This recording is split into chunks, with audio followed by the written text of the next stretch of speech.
Uma coisa que eu gostaria até de relacionar, né? Agora a gente estava falando de dor e eu queria relacionar a dor com zumbido. Muitas pessoas falam que o zumbido, né, é uma dor fantasma, né? Tem gente que faz esse paralelismo, fala o zumbido é muito parecido com a dor. E eu queria que você falasse um pouco disso, Marcos. Como é que funciona a dor, né, em relação ao zumbido? Do que você tinha falado, realmente, essa interação tem alguns fatores importantes que assemelham a DTM com o zumbido. Primeiro, como eu falei, essa inter-relação muito próxima das estruturas. O outro é que eles causam um impacto na vida social muito grande. A dor pela DTM e o zumbido, se eu não me engano, são o primeiro e terceiro sintoma pela OMS de piora na qualidade de vida. E eles são multifatoriais, os dois. Então, por isso que é muito importante, quando você for procurar tratar um dos dois, ou essa relação, procure profissionais capacitados, que saibam lidar com o seu problema. Os otorrinos especialistas em zumbido e os dentistas especialistas em DTM.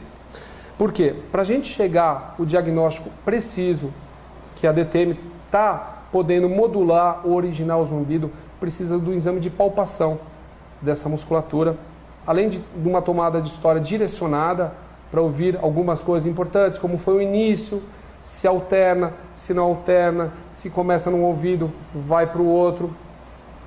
E o ato de você palpar essa musculatura, você vai procurar bandas tensas nessa musculatura, onde existem pontos gatilhos. Esses pontos gatilhos vão disparar, na hora da pressão, áreas de dolorimentos mais intensos, localmente na ponta do seu dedo, ou à distância, ou sensações autonômicas, que está incluído o zumbido. O exemplo mais clássico que a gente vai ter sobre isso é o infarto do coração, que quando o músculo entra em cansaço, ele gera uma dor à distância, podendo gerar uma dor à distância ou no braço ou na mandíbula. Então, esse é o exemplo mais clássico. Então, a palpação tem que ser direcionada a fim de você tentar modular ou iniciar um zumbido. Tá. Antes da gente prosseguir, eu queria até que você falasse para a gente, Marcos, o que é banda tensa. A gente vai falar sobre isso no próximo encontro também, né, com a fisioterapeuta, mas eu queria que você adiantasse para a gente o que é banda tensa, pontos de gatilho, que não ficou muito... Bom, a nossa musculatura, normalmente, ela tem uma textura na palpação uniforme. Quando a gente sobrecarrega o uso dessa musculatura, ela vai criando pequenos nódulos que, pela falta de irrigação, o organismo vai endurecendo e vai criando esses nódulos.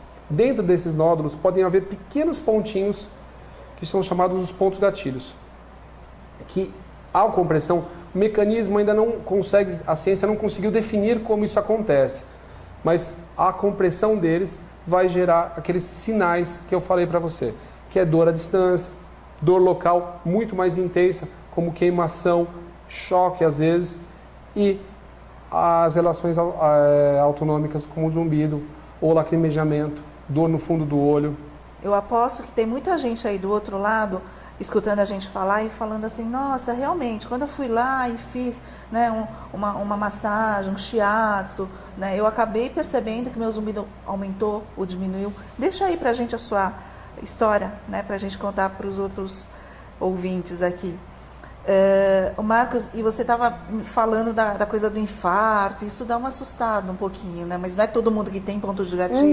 Não, eu só quis mostrar que a musculatura, quando entra em estresse, ela pode gerar. Aí nós estamos falando de um músculo do coração que sofreu estresse por características de vida, genéticas, mas a gente está falando praticamente de cabeça e pescoço, que não tem nada a ver, é uma musculatura cansada, só isso, por sobreuso dessa musculatura. Entendi. Paciente que tem dor na região orofacial, pode ter dor em algum outro ponto também ou não? A gente sempre relaciona, e como você disse, a gente trabalha com uma equipe que vai ter uma fisioterapeuta, que adiantando é o próximo módulo de vocês aqui. Normalmente, quem tem apertamento ou range os dentes, a cervical também é comprometida, porque a musculatura toda fica debilitada.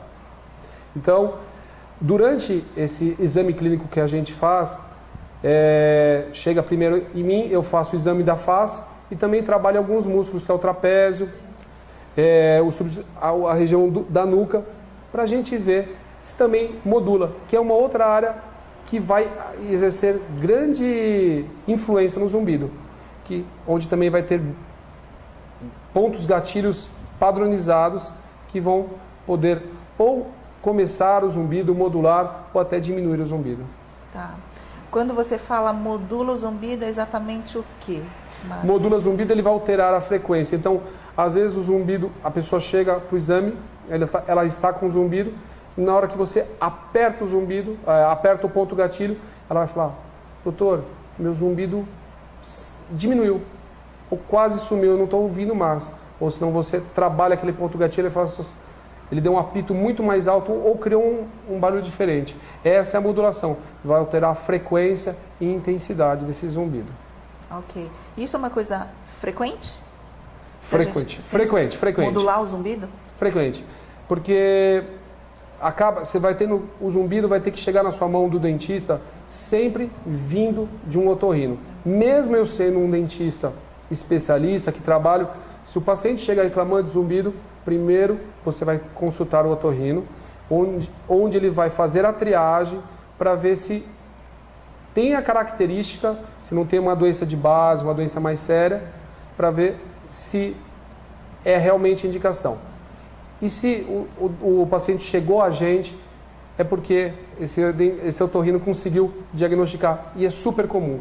Esse paciente triado, bem triado, ele consegue, normalmente 100% dos casos, a gente consegue modular o zumbido, ou para mais ou para menos. Isso lembra, no começo, quando a gente começou a estudar o zumbido, começou a atender os pacientes com zumbido, os pacientes chegavam e diziam assim: nossa, Márcia, meu zumbido piora, se eu apertar nesse músculo aqui parece que ele piora, quando eu aperto o outro parece que ele melhora. A gente anotava e aquilo ficava no nosso prontuário, em observação, porque não se tinha ainda nenhuma evidência, não se tinha ainda uma base fisiopatológica para isso.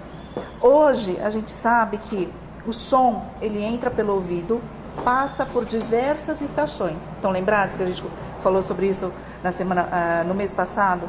Né? Então, passando por essas estações, tem uma estação, que é o núcleo coclear dorsal, né? Que é onde a gente tem a confluência, a gente tem uma interação, né, das informações que vêm pelo nervo da audição e pelo nervo trigêmeo, que o Dr. Marcos acabou de falar. Né? Então, são dois nervos, que a gente chama nervos cranianos, eles acabam se encontrando e as informações são trocadas. Então, é extremamente comum a gente ter o nosso zumbido sendo mudado, sendo modulado por contração muscular. Né? Então, se a gente for perguntar para a maioria dos pacientes, né, muitos falam: realmente, se eu contrair, se eu fechar a minha boca, né, com força, aparece um zumbido, ou piora um zumbido, ou melhora um zumbido. Essa confusão de sintomas e de sinais que você está me falando é muito comum. Quem não teve uma dor de dente, que quando vai no dentista, pergunta: qual dente está doendo?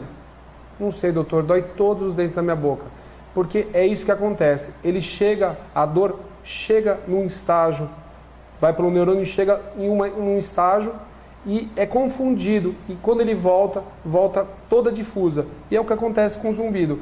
Ele mistura lá e ele volta como todo confuso e podendo gerar o zumbido. Uma dor gerando zumbido. Eu mesma, quando eu faço um movimento, né, com os dentes, eu acabo percebendo um zumbido. Então, é extremamente comum. E aí vem a questão, né, da gente dizer: poxa, será que então todo mundo teria que passar com o dentista? Não.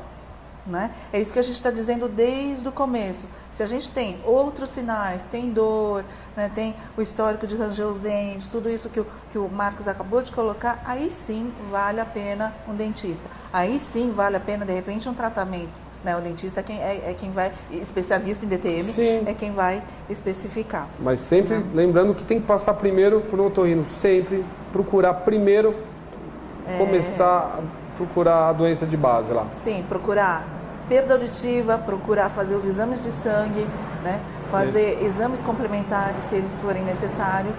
E se tiver a dor orofacial, se tiver alguma repercussão muscular, aí vamos ver, fisioterapeuta, dentista, né? A gente vai decidindo dessa forma. Tem tratamento? Bom, o tratamento DTM?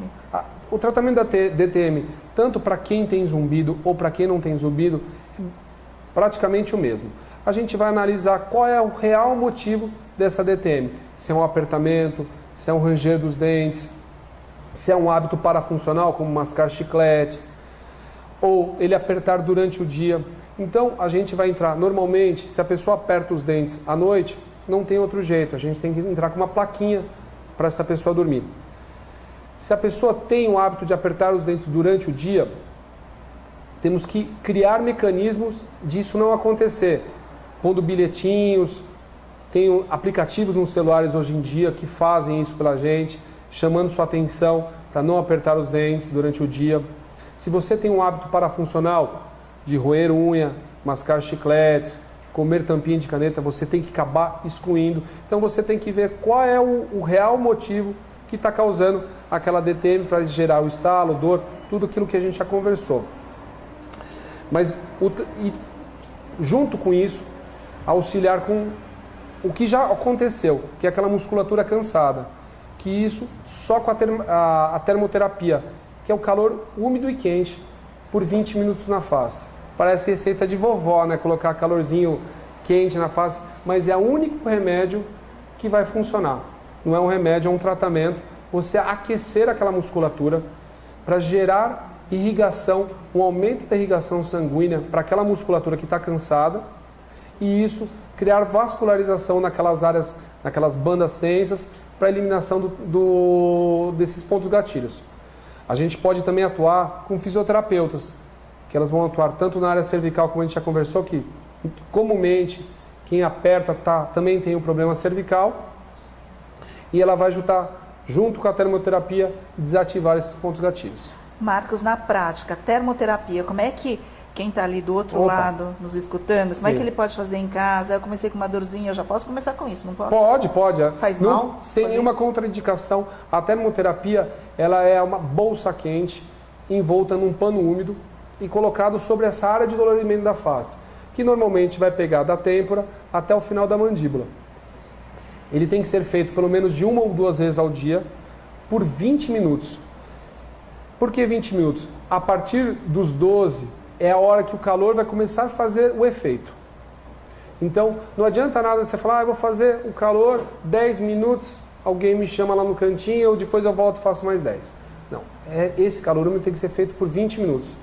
E a partir da primeira semana, você já começa a ver o resultado. O sumiço da dor local, principalmente, das dores de cabeça, é muito bom. E do zumbido? O zumbido é um pouquinho mais complicado, a gente sabe que isso aí a gente tem que ir desativando. O ponto gatilho, a gente consegue que ele melhore, mas a gente tem que desativá-lo. Isso a gente consegue com o auxílio da fisioterapeuta. Então é um pouquinho mais demorado, mas a gente consegue muito sucesso. Outro fator que a gente já estava até acabando de esquecer de falar é aquela sensação de ouvido tampado. Sim, muito importante. Que também está se tornando muito comum.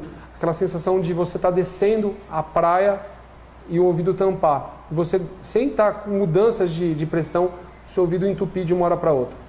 Por incrível que pareça, também está relacionado ao apertamento dos dentes, ao ranger, essa DTM que a gente está falando e a cervicalgia. Esse ouvido tampado, bem lembrado, Marcos, como é que a gente pode diferenciar do ouvido tampado de uma gripe, do descer a serra? Dura mais tempo? Tem dor junto? Como é que a gente poderia... Voltando primeiro com vocês para fazer essa triagem, para ver se pode ser uma sinusite, que também pode dar um ouvido tampado. Vocês tiram todas as possibilidades patológicas que a gente existe. Esse ouvido tampado, ele dura mais tempo.